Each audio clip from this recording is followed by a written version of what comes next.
देशाचे नेतृत्व पंतप्रधान नरेंद्र मोदी करत आहेत. त्यांचा हात बळकट करण्यासाठी मी माझी जनसेना पक्ष भारतीय जनता पक्षाच्या सोबत आहोत. संपूर्ण महाराष्ट्रात माझ्या सर्व तेलुगू भाषिक बंधू आणि भगिनींनी भारतीय जनता पक्षाच्या प्रत्येक उमेदवारांना निवडून द्यावे. सोलापूर शहरातील आमदार विजयकुमार देशमुख, देवेंद्र कोठे आणि आमदार सुभाष देशमुख यांना निवडून द्यावे असे पवन कल्याण म्हणाले. सोलापूरकरांनी मला जे प्रेम दिले त्यासाठी मी फार आनंदी झालो असून भारतीय जनता पक्षाच्या सर्व उमेदवारांना निवडून दिल्यास मी लवकरच पुन्हा सर्व तेलुगू भाषिकांसोबत संवाद साधायला एका मोठ्या जाहीर सभेमध्ये तुम्हाला भेटायला येईन. मी यापूर्वीच सोलापूरला यायला हवे होते. तेलुगू भाषिक बांधवांनो, आपल्याला देशामध्ये एकाच विचाराचे सरकार आणायचे आहे. आंध्र प्रदेशमध्ये आम्ही आणि तेलुगू देशम पक्ष भारतीय जनता पक्षासोबत युती करून देशाच्या विकासासाठी भाजपला सहकार्य करत आहोत. पंतप्रधान नरेंद्र मोदी यांच्या नेतृत्वाखालील मागील 1000 वर्षांपासून प्रलंबित असलेल्या आपल्या प्रभू श्रीरामांचे मंदिर झाले. प्रभू श्रीराम आपले आराध्य दैवत आहेत. भारतीय जनता पक्ष सत्तेत आल्यावर काय करू शकतो हे दाखवून दिले आहे.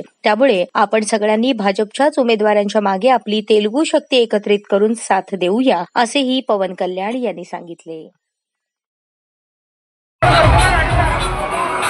सगळ्यांना विनंती, गाडी जागा